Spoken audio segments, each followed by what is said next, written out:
All right. Well, good evening, everybody. Good to see you all. Um, as we start this portion of Revelation Seminar, our Revelation Seminar, this is going to be somewhat different. I'll probably pause in some areas and ask if there's going to be questions.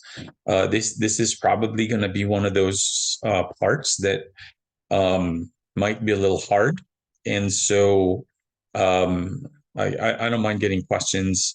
This also, if you want to watch this on video, um, we're not going to make it public. We're going to make it private. So we're just going to give you the link. My suggestion is not to give people that link, only because we don't want people to start here.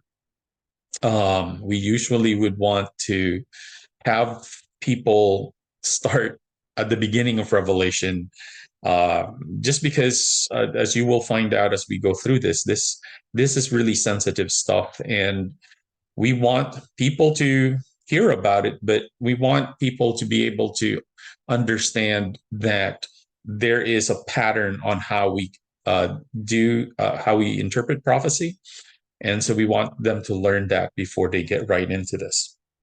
So let's bow our heads before we start, shall we? Gracious God, again, I thank you for everyone who's here. I ask for a special blessing, Lord, on each person here, that as we go through the prophecy of Revelation, that you would be able to reveal your incredible wisdom in the upcoming days before you come again. Help us to be ready for those days, and may this knowledge uh, even make our faith so much more in you. And I thank you for answering this prayer. Amen. I want to start on Second Thessalonians 2, 9, and 10, because I believe that Second Thessalonians is actually prophesying the very events that we are going to talk about in Revelation chapter 13. It says, the man of evil will come by the power of Satan. So the man of evil is very different than the power of Satan. So today, I'm thinking that we will be able to see who this man of evil is. He says he will use every kind of evil to trick those who are lost. They will die. And I want again to highlight the reason why they will die.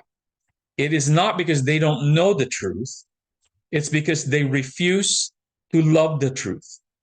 There's a difference. I believe there will be some people in heaven who would not have had the opportunity to learn the truth of the Bible for whatever reason. The thief on the cross. I don't know how much he heard the truth, but there are some people who are just not going to have the same privilege as any of us to know the truth. But there's a difference between people who don't know the truth and people who don't love the truth. And the biggest reason why people will die not knowing the truth is because they don't love the truth. Because if they love the truth, they would be saved. Here, God is telling us through Paul that if we are people who love truth, we have nothing to worry about, because God will put in our place truth, and we will respond accordingly. If we love the truth, he will give us more truth. And this is some of the scariest things for me in the Bible. It says, for this reason. For what reason? Because people don't love the truth. For this reason, God will send them a strong delusion, that they should believe the lie, that they may be condemned who did not believe the truth, but had pleasure in unrighteousness. God says, I understand that you keep rejecting the truth. I understand that in your heart, you just will not love the truth, and you will do everything you can to push it back, to reject it. And because of that, I will send you a strong delusion. I will actually give you what you want to hear, so that you will believe this lie. And it's not because I want you to believe a lie, but because you want to believe the lie. And that your love of lies will be the very thing that's going to condemn you. And so, in that prophecy, God says he's going to, Paul says God is going to use this man of evil, and he is going to be powered by Satan. But his main goal is so that people who don't love the truth will be swept away by the delusions of the devil. And so again, let me review a little bit on Revelation chapter 12, because as I said before at the beginning of our series, this is the climax of the book of Revelation. This is where the battle starts. Revelation 12:1, a great and wondrous sign appeared in heaven, a woman clothed with the sun, with the moon under her feet and a crown of 12 stars on her head. She was pregnant and cried out in pain as she was about to give birth. Then another sign appeared in heaven, an enormous red dragon with 7 heads and 10 horns and 7 horns on his heads. I read the reason I highlighted the woman and the dragon is because this is where a lot of the battle in the next few chapters. I also want you to notice that the red dragon has 7 heads and 10 horns and 7 crowns on his heads, because this dragon is going to have some lookalikes in the next few chapters. And so when you see any beast with 7 heads or 10 horns, it's because they look like the dragon. Now, what we talked about in Revelation chapter 12 was the characters. There's a male child, the woman, and the dragon, right?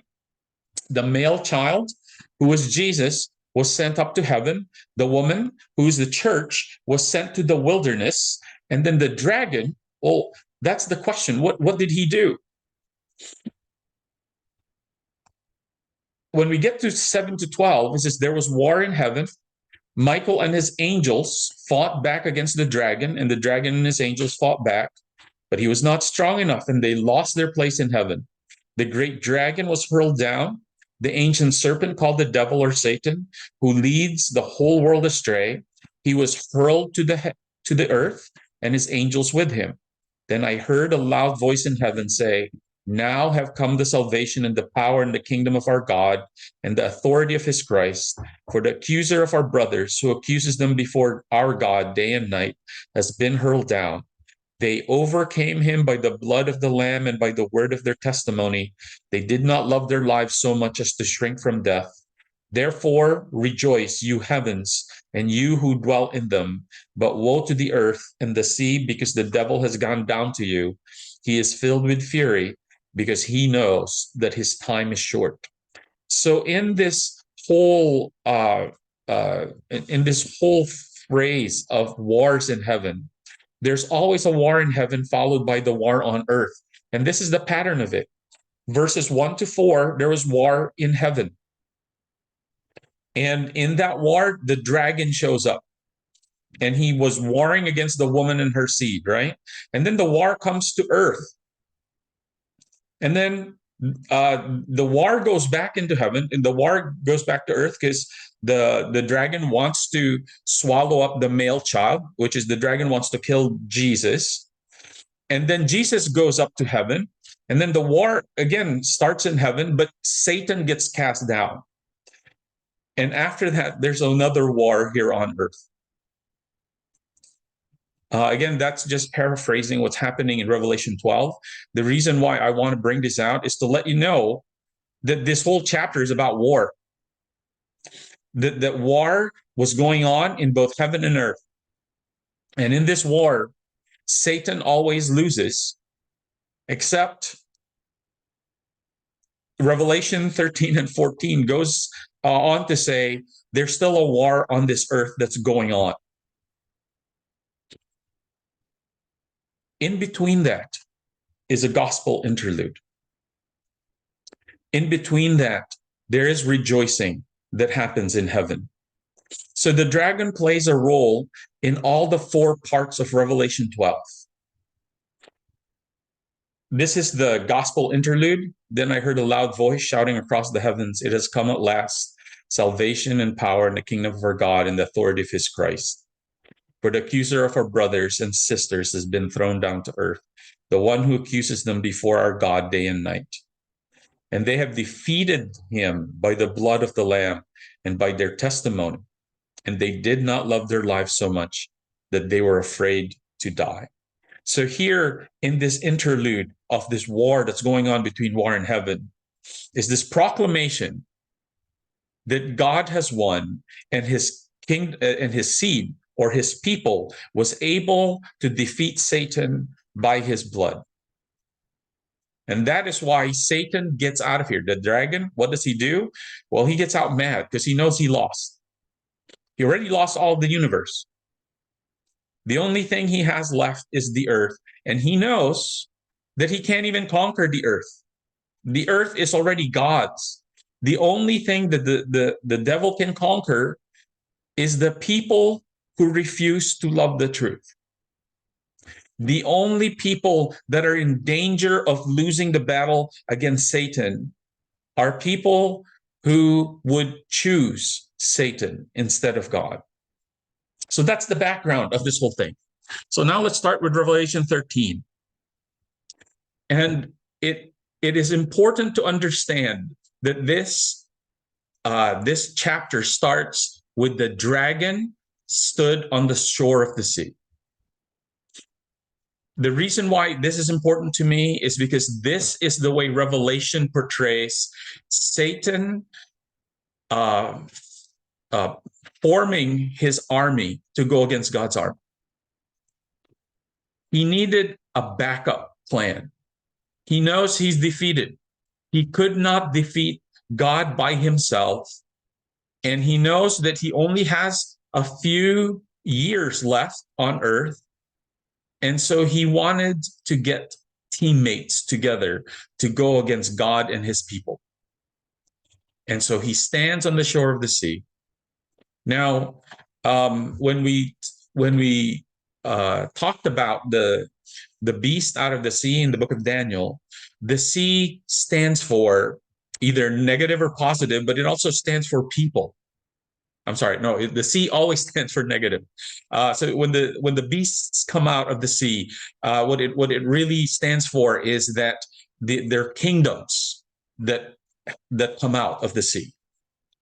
So as the dragon stood on the shore of the sea, this is the book of Revelation saying that he now is setting up another kingdom that's going to go against God's people. And I saw a beast coming out of the sea. So he creates this beast, and it had 10 horns and 7 heads and 10 crowns on its horns. Now remember, what did the dragon have? Also had 10 horns, right? 7 heads, 7 crowns, or 10 crowns on its horns. This is important because again, through prophecy, God is actually showing us the connection between this beast and also Daniel, and helping us understand that this beast is going to look like the dragon. The dragon is the one that creates this beast. And then we go back to Daniel again. This is the beast I saw resembled a leopard, but had feet like those of a bear and mouth like that of a lion. And the dragon gave the beast his power and his throne and great authority. So we're going to start out just kind of breaking it down. This beast looks like the dragon, and on his heads is a blasphemous name. And then his feet were like a feet of the bear, his mouth like that of the mouth of the lion. This goes back to the beasts in Daniel 7. And that's why I thought it was really important that we understood Daniel 7 before we go to Revelation 3. What God was trying to tell John was, this is a continuation of what you saw with the beast. And remember, the beast with the 10 horns in Daniel 7 was none other than Rome. And in that beast, there were 3 horns that were uprooted, and 1 horn took over its place. So when you go back to this beast who had 10 horns, right? Let me see, 10 horns and then 10 crowns, but it only had 7 heads. It is talking about how the beast in the book of Daniel, yeah, it had 10 horns, but 3 of the horns got uprooted, and that's how it had 7 heads. But it also talked about the bear, the lion, and also the leopard. So he says you need to have your foundation for this beast in Daniel 7. And because this beast comes out of the sea, it represents a political power, just like all the beasts in Daniel represented a political power. However, it has a twist, because this also becomes a religious power, just like the beast in Daniel 7. The fourth beast had a little horn, and that horn decided to war against the Most High. This beast is a power that is a political power, and it's also a religious power, but it's not a religious person. That, for me, needs to be, we need to make sure that that is actually separated. We're not talking about a person here. We're talking about a religious power that's run by certain people, obviously, but it is a religious and political power. And it says the dragon gave him his power, his throne, and great authority. So this beast has a throne. It's going to have tremendous power, and it's going to have authority. And the one who gives it authority is none other than the dragon. And this is where the religious power comes in. He was given a mouth speaking great things and blasphemies. Remember, the little horn in Daniel 7 also has a mouth. So how does the Bible define blasphemy? John 10:33, the Jews answered him, saying, for a good work we do not stone you, but for blasphemy, because you, being a man, make yourself God. Blasphemy is when any human being says, I have godly powers. When Jesus was here on earth and he said, I am the Son of God, people accused him of blasphemy. The only problem back then was he was the Son of God. He wasn't saying blasphemy, because it was absolutely true. Because there's one God, one mediator between God and man, and that man is Christ Jesus.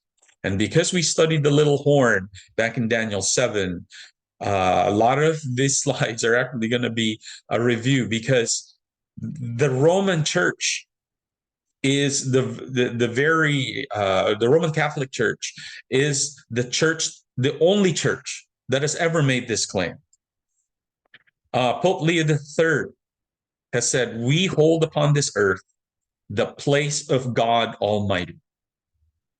The Pope is actually known as the vicar of God on earth, or the representative of God on earth.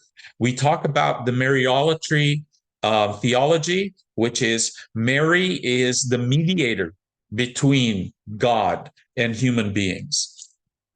This is the dignity and duties of the priest. This is what the book that every priest needs to memorize if they're going to be a priest in the Catholic Church. God himself is obliged to abide by the judgment of his priest, and either not to pardon or to pardon, according as they refuse or give absolution. The sentence of the priest proceeds, and God subscribes to it. So when you go to confession, what the Catholic Church says is that the priest actually, whatever the priest says, God has to follow. So we go back to Mark. Why does this man speak blasphemous like this? Who can forgive sins but God alone? The Bible is very clear that only God can forgive sins. Acts 4, verse 12 says, "Nor is there salvation in any other, for there's no other name under heaven given among men by which we must be saved." And so this political religious power blasphemes against God. And he was given authority to continue for 42 months. And it was granted to him to make war with the saints and to overcome them. Now, in Bible prophecy, we have one prophetic day equals one literal year. This is what we talked about a week ago. The two texts that we talked about to decode this one day equals a year is Ezekiel 4:6 and Numbers 4:34. Ezekiel 4:6 actually says a day for a year, because the men who explored the land were there for 40 years. You must wander in the wilderness 40 years, a day for each year. And this is also in Numbers 14:34. So 42 prophetic months. If there's 30 days to each month, then 42 times 30 is equal to 1,260 prophetic days or literal years. So this power was given power to blaspheme and also to have power over the saints for 1,260 years. Now, did the Roman Church ever persecute people who worship God? This is from the Western Watchman in December 23, 1908. And it says, "The church has persecuted. Only a tyro in church history will deny that." A tyro is somebody who just is an uninformed person. The church, this is Public Ecclesiastical Law, Volume 2, page 142. This is the church may by divine right confiscate the property of heretics, imprison their persons, and condemn them to the flames. So the biggest sin at the church during this time was heresy. And what was heresy? Heresy was just saying anything against the Roman Catholic Church. Heresy is the heretics are people who would dare question or disobey whatever the Catholic Church makes laws or makes edicts on. The start of this prophecy, this 42 prophetic months or 1,260 years, starts in 538 AD. Because in 538 AD, Emperor Justine, also with the help of Constantine, this is the time they made the Bishop of Rome and gave him power. So the papacy actually started around this time, or the power of the papacy was started around this time when Rome was starting to crumble. This was also the time when the third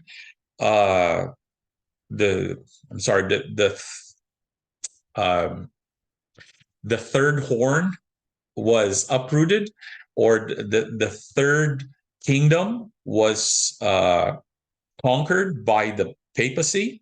It starts there. And the reason why we ended at 1798, because in 1798, Berthier entered Rome and actually took the Pope in exile. And history says it this way: the murder of a Frenchman in Rome in 1798 gave the French an excuse for occupying the Eternal City and putting an end to the papal temporary power. The aged pontiff himself was carried off into exile to Valence, and the enemies of the church rejoiced. The last pope, they declared, had resigned. So in 1798, the papacy stopped.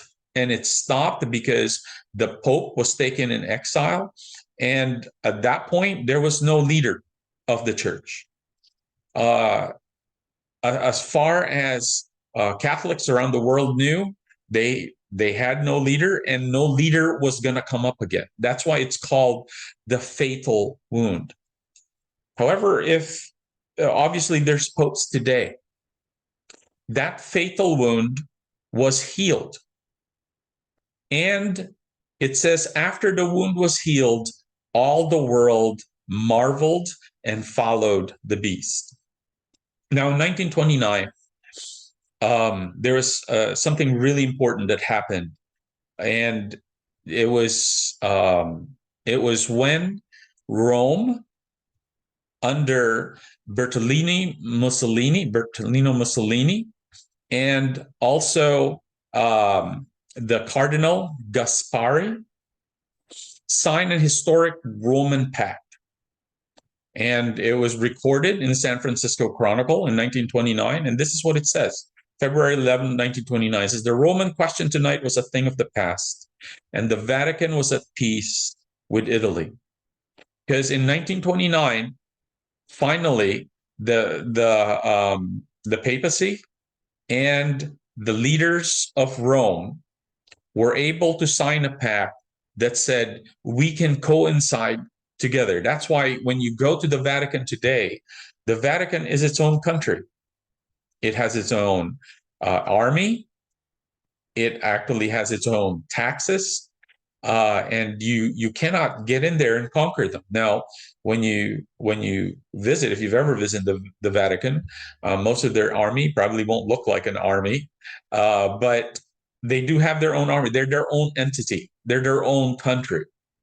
And the only reason that happened was in 1929, Rome or Italy under Mussolini said, you know what? You can be in Italy and be your own country. And according to this, in affixing the autographs to the memorable document, healing the wound, extreme cordiality was displayed on both sides. The wording I thought was really interesting, that it described this pact that Mussolini and Gaspari made together as a healing of the wound. And the reason why it was mentioned that way is because the Catholic Church, for a while, after their Pope was taken, did not have any power. However, at this time, they did. They became their own country. And then it says, and all the world marveled and followed the beast. And all who dwell on the earth will worship him. So you have this religious entity of Satan creating this beast so that all the world will follow him, so that everyone would marvel and that they would also worship the beast. Because the greatest conflict at the end of time is not going to be a physical battle. It's going to be a spiritual one, and it's going to be a battle on worship. And so here's the wisdom. Let him who is understanding calculate the number of the beast, for it is the number of a man. His number is 666. So let's kind of go through the characteristics of this beast. First of all, the dragon gives it power. It becomes a worldwide religious power. It claims equality with God. It becomes a persecuting power, and it persecutes or reigns for 1,260 years, and the whole world will worship him. And if you would interpret this beast as the Roman Catholic Church, I think the question you would need to ask yourself is, how much of this is true? And if it is true,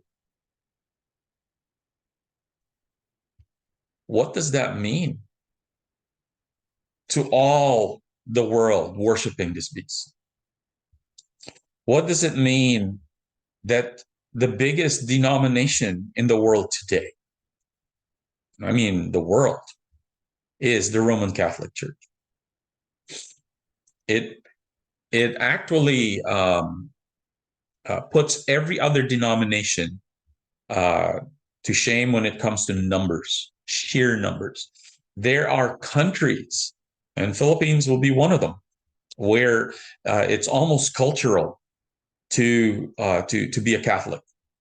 I mean, your mother was a Catholic, your grandmother is a Catholic, et cetera, et cetera. It's the same thing in most Central and South American countries.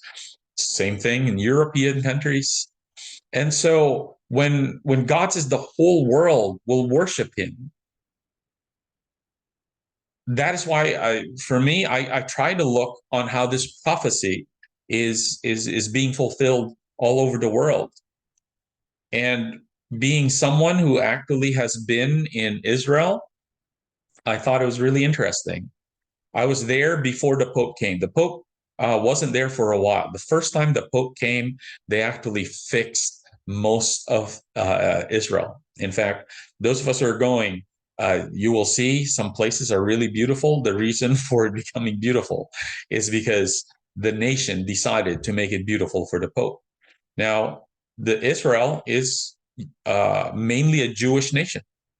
How they would actually give honor to this Pope uh, or for the Pope, I think, in my opinion, is a fulfillment of prophecy.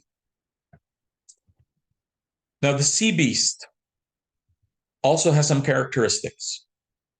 The sea beast imitates the Son of God just like it imitates the dragon. I'll repeat that again. See, the sea beast imitates the dragon, right? With the horns and the heads, they look alike. They also blaspheme God the same way. They have the same agenda, just like God the Son has the same agenda as the Father. In fact, in John 14, verse 9, it says, "If you've seen me, you have seen the Father." So Jesus makes the claim, if you've seen uh, Jesus, then you've seen the Father as well. The claim of the sea beast is, if you've seen the sea beast, you've also seen the dragon. Does that make sense? If you have any questions on that, I'll pause after this and we can ask those questions. It says, all authority, Jesus says, all authority in heaven and earth was given to me. Who gives the sea beast its authority? It's the dragon, right? Revelation 13:2, the dragon gave it its throne, its power, and complete authority. When it comes to Jesus, we were studying also in, I think in Revelation 4 and 5, it is God who gives Jesus his throne. There's also a death and resurrection. And the death and resurrection is the 1,260 years. How else would you describe a mortal wound? A mortal wound, just the word mortal, means there's a death. But the mortal wound gets healed. Not only does it get healed, it becomes even more powerful than it ever has been, because now it becomes a worldwide religious entity. Just like Jesus had a death and a resurrection. So when we get to counterfeit worship, right? Revelation 13 says the men worship the dragon. And in the 10 Commandments, the first 10 Commandments is do not worship any other gods. Number 2, they worship the image of the beast. We're going to talk about the image of the beast. If not tonight, we're going to talk about it on Friday. The 10 Commandments is do not worship images. Number 3, the beast blasphemes God's name. The 10 Commandments is do not take God's name in vain. And when we get to the mark of the beast, when we look at the land beast, the mark of the beast is the day that the Catholic Church changed it to the day of worship, and the 10 Commandments says to worship the seventh day. I'm going to go through this a little bit more with the mark of the beast. So there's the sign that they're keeping the commandments. It says so they will remember him. The identifying signs and symbols of a special relationship with Creator. They're involved in a ritual obedience and worship in the Sabbath day, and they easily observed by others to be as a sign on the head and the forehead. I'm sorry, this sign, I'm going to go through this with the land beast. Even this is also on the land beast. I'm going to open it up to questions right now before I go again into some of the parallels between the sea beast and Jesus. All right.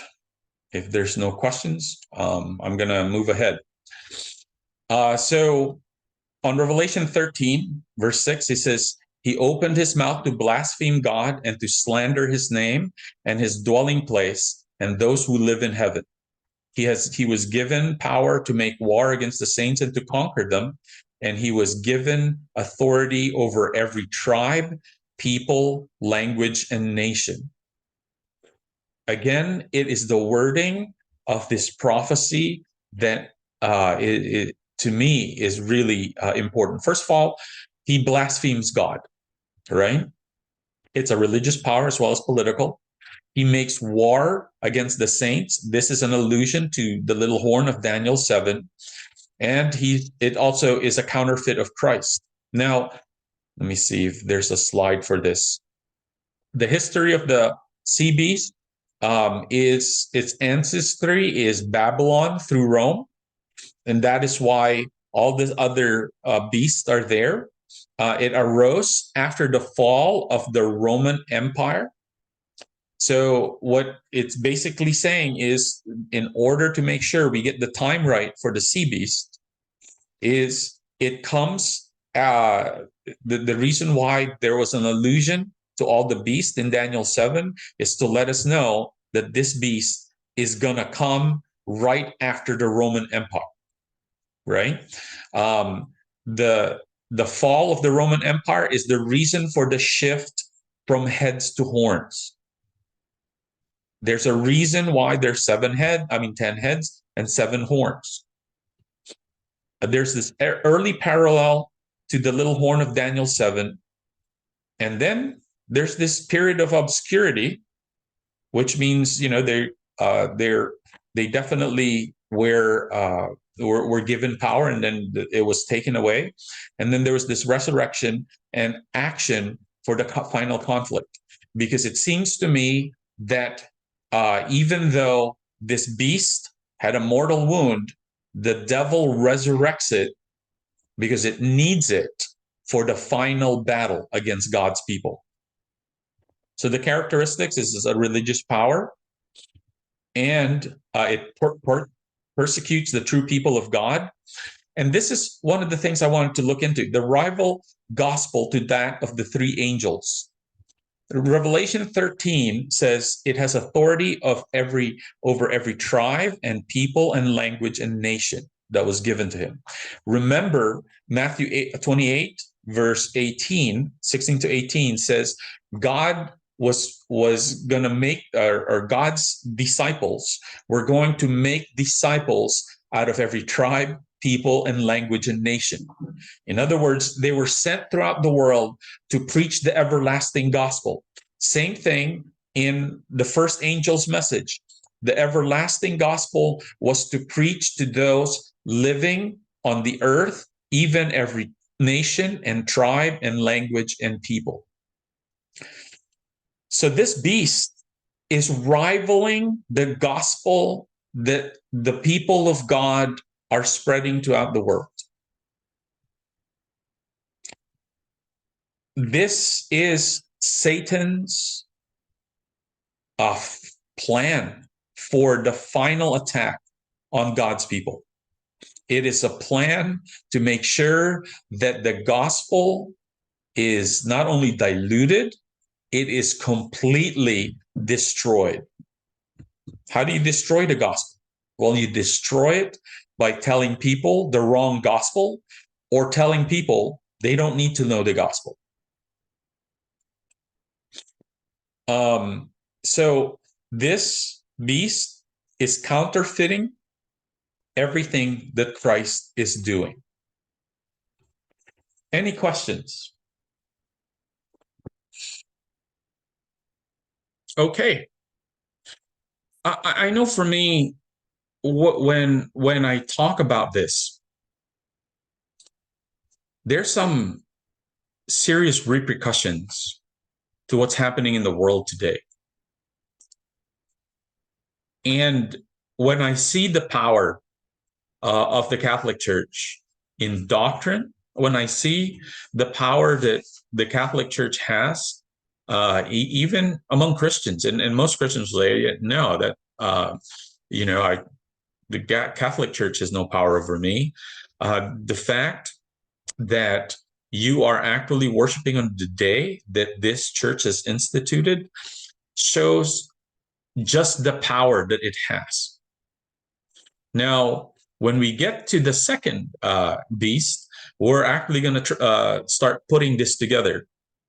Now, so far there hasn't been any questions, so I'm going to end in 10 minutes and see if there are any other questions. But I'm just going to go through just a little bit of the second beast, because the other beast that Satan is going to call up is actually coming out of the earth, which means it is very different than the other beast that's coming out of the sea.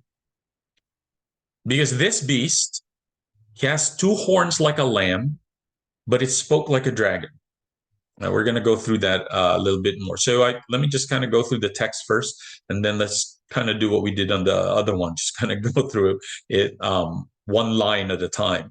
He exercises all the authority of the first beast in his presence. So this beast and the sea beast actually are together. They work together. All the authority that Satan gave the sea beast, the land beast is going to do all of it in the presence of the sea beast. And the biggest reason that they want to do this is because it causes the earth and those who dwell in it to worship the first beast whose deadly wound was healed. So again, the issue is worship. The reason why Satan wants to create these beasts or these powers is so that people will be worshiping him instead of worshiping God. And then he says he performs great signs so that he makes even fire come down from heaven to the earth in the sight of men. We're going to go through that a little bit, but let me give you a little glimpse of this. Performing signs that comes from heaven is what Jesus did when he was on earth. He performed signs. He healed the sick. He raised the dead. However, his disciples did the same thing through the power of the Holy Spirit. So this beast is doing the same thing, making fire come down from heaven in the sight of all men to deceive those who dwell on the earth by these signs, which he is granted to do in the sight of the beast. Again, the whole issue is about deceiving the earth to make sure that they are worshiping Satan instead of God. And if you're going to go by sight and feelings, this beast will get you every single time. Because remember, God's people go on God's word and the testimony of Jesus, and they're obeying the commandments of God. The people that is being deceived by these two beasts are also going by the different signs, which is miracles. They're signs that come down from heaven. One of the signs that has come down from heaven, when you look at the stories in the Bible, is when Elijah was asked for a sign. And this was in Mount Carmel. And all of Israel was there because he called them there after 3.5 years of famine. And while they were there, the the priest of Baal, all 350 of them, Elijah says, look, let us once and for all prove to the people who the real God is. You've been deceiving people to believe that Baal is the true God. I'm the one who worships the true God. Let's have a contest, and the contest is we both build altars. We're going to put an offering in both altars, and the altar that gets consumed by fire from heaven is uh, is the altar of the real God. And for whatever reason, Baal's prophet said yes to this. Maybe some of them really believe that Baal is going to put some fire in there, but I have a feeling some of them were scared. They're like, wait a minute, I've never seen this God do anything as far as fire from heaven, but who knows? Maybe, just maybe, if we yell loud enough, if we dance well enough, if we prayed hard enough, maybe, just maybe, fire will come down from heaven. I have a feeling some of those priests even cheated a little bit because they did this from morning all the way to the evening worship, which is around 4 o'clock. And no fire came down from heaven. They even cut themselves. They yelled. They couldn't yell anymore. Finally, Elijah says, all right, enough of this nonsense. Everybody come around the altar of God. And all Elijah had to do was pray a simple prayer. Lord, let your name be known today. And fire came down, not only consumed the offering, but consumed the altar itself. In the last days, the fire coming down from heaven is going to come down on Satan's beast, on Satan's power. This is where, if you combine this with Second Thessalonians, God is saying, all right, you want to believe Satan? You don't want to believe my truth? You don't want to believe the Bible? I'll give you the most sensational show, if I can even put it that. Because you will see that fire from heaven, it would seem like the blessing of God is coming down on Satan's work instead of God's work. The only thing that's going to stand in the final battle is God's people who are totally dependent on God and his truth versus Satan and his magic show. I'm paraphrasing the book of Revelation. And it seems to me that if the battle is how many people are going to be swept away with the deception, Satan wins. But that's not where the battle is. The battle is in how many people will follow the truth, even if it seems like deception is so much better than truth. Telling those who dwell on the earth to make an image of the beast who was wounded by the sword and lived. Again, he performs great signs, and that he even makes fire come down from heaven in the earth in the sight of men. And he deceives those who dwell on earth by those signs which he was granted to do in the sight of the beast. He was granted power to give breath to the image of the beast, that the image of the beast should both speak. So now we have another character. And the character is the image of the beast. So we're going to talk a little bit about that. Not tonight. We're going to talk about that a little bit more on Friday. What is this image? What I'm hoping is, and maybe now you're understanding why I made the decision to, you know what, let's only give this to people who have actually been studying Revelation from the beginning. As I've said before as well, just think about this for a second.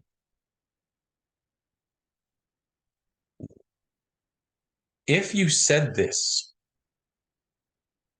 I don't know, to even your Catholic friends, how will they respond to you? And we haven't even gone to the land beast yet. We haven't gone to pinpointing what is this image to the beast. Who are these people who's going to send fire coming down from heaven? And when we get to Revelation 14, if the issue is worship, you will see from Revelation 14 that Sabbath is also a huge part of that. And by the way, so it's the same thing with the mark of the beast. How do you think people would react? And that's why when and now I'm kind of preaching. We're kind of going away with how do you make this relevant today?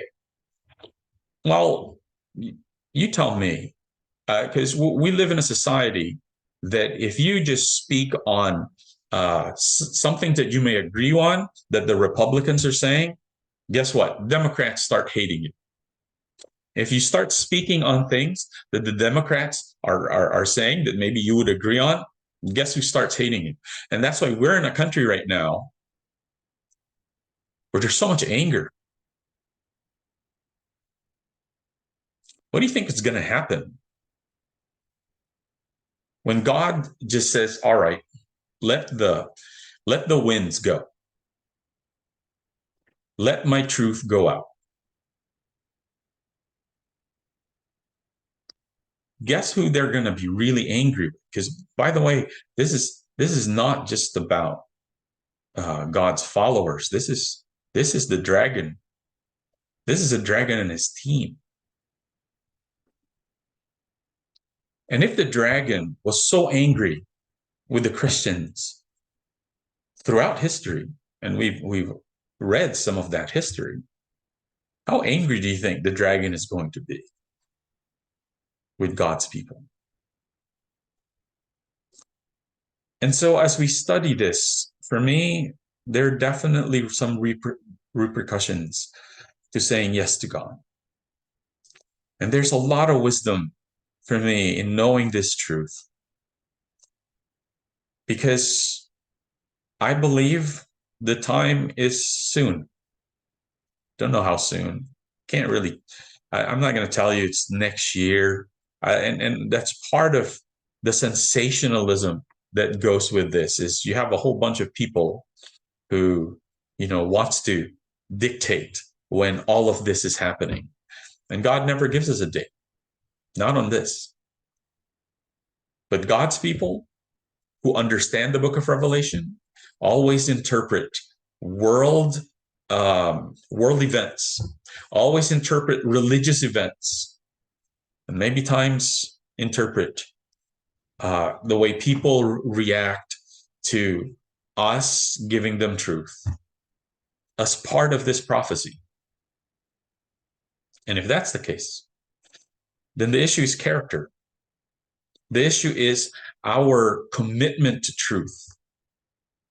That sometimes when our eyes is going to deceive us, because it seems like God is actually blessing people who aren't saying the truth, then I think the whole Bible will start making sense to us. I say that because throughout the Bible, all the way from Adam to John the Revelator, people have been persecuted for truth. And there are many times, just like the saints who are under the altar on the fifth seal, where they cry out, how long? How long is this going to happen? And the answer of God is, there's some other people who are going to have to die because of the truth. So if you love the truth, you're not going to get swept away by comfort or even by sensationalism. You will stand on truth. And for me, Revelation 13 already tells us, man, a huge deception is about to take place. And our only defense against that deception is if we love the truth enough to say, I want to keep learning. I want to keep doing whatever God tells me to do. And so as I pray tonight, as we end this, I pray that our attitude will be, Lord, help me to love the truth. I know I'm busy. I know I have so many distractions, but help me to love the truth more than my busyness or my distractions. I know it seems like the whatever I do for your name seems to be an uphill battle, but let me love you so much. Let me love the truth so much that I would, I would rather climb a steep cliff of truth than take an escalator down, knowing that that isn't what truth is. So let's bow our head, shall we? Father, thank you so much for this truth. I pray, Lord, that it was clear. And whatever it is that would make it relevant to everything that we're going through in our life right now, whatever it is relevant to what's going on in our world right now, I pray, Lord, that the clearness of your truth will be what will help us to be strong in fighting Satan and his deceptions. Thank you for answering our prayer. Amen.